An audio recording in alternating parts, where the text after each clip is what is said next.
Gynt was a handsome young boy who came from a far-off country called Norway. Peer had decided that when he grew up, he would marry a beautiful girl named Solvig. She had said to him, "Someday, Peer, if you learn to work for what you want instead of just taking it, maybe we will marry and be happy."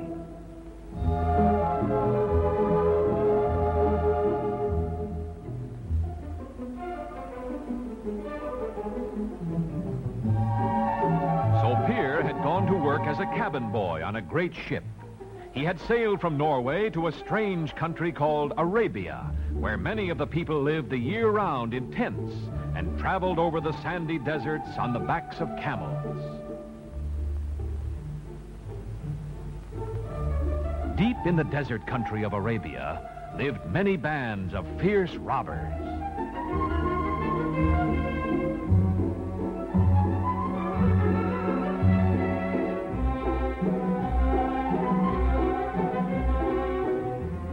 In Arabia, Peer met a beautiful but dangerous dancing girl named Anitra.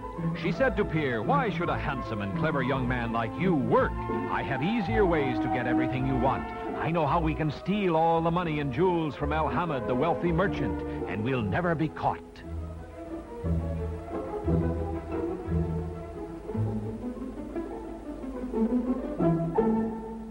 Peer listened to Anitra's plan. It sounded so easy.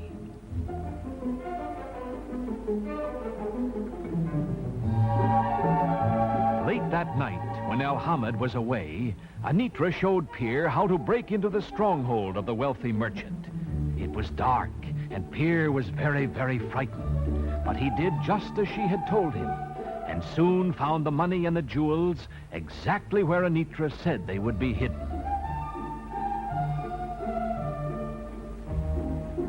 Peer heard someone coming. Quickly, he slipped out of a window and dropped softly to the street below.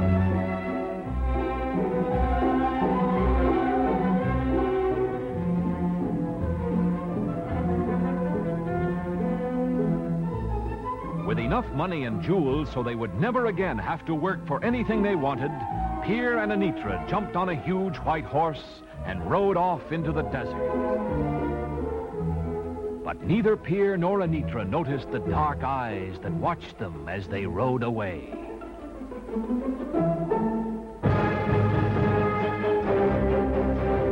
Peer and Anitra rode the great white horse far into the desert.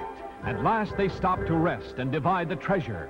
Peer began to feel that maybe he should not have listened to Anitra, but when he saw all the money and jewels spread before him, he thought to himself, "How will Solvig ever know?" And greedily he began to take his half. Finally, the two equal shares were placed in separate saddlebags and hung over the great white horse.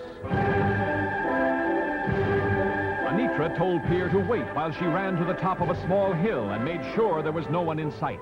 Peer waited. He saw Anitra signal. Had she seen someone? Had they been followed?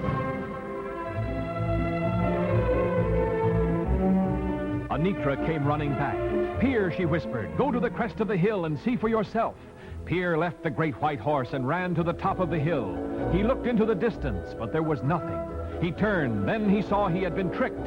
Anitra had mounted the horse, and waving back at him, she had galloped away with all the money and the jewels. Alone in the great desert, Peer trudged slowly through the hot sand. What a fool he had been. Evening came. Peer was thirsty and hungry. The desert was burning in the daytime, but at night it was freezing. Far ahead, Peer saw fires. As he came closer, he could see it was probably the camp of robbers. He crawled as close as he could, and there he saw Anitra standing before the robber chieftains. The tribesmen had captured her, taken all her money, and made her a slave.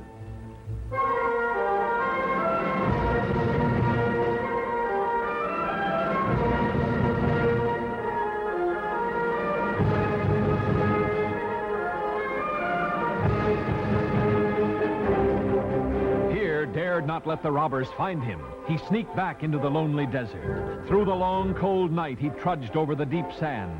"How right you were, Solvig," he said to himself. "How right you were. If I ever get out of the desert, I'll never, ever take what is not mine."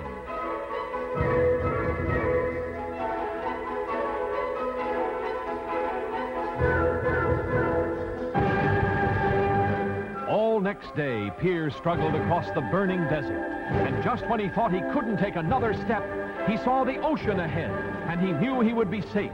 He had learned his lesson.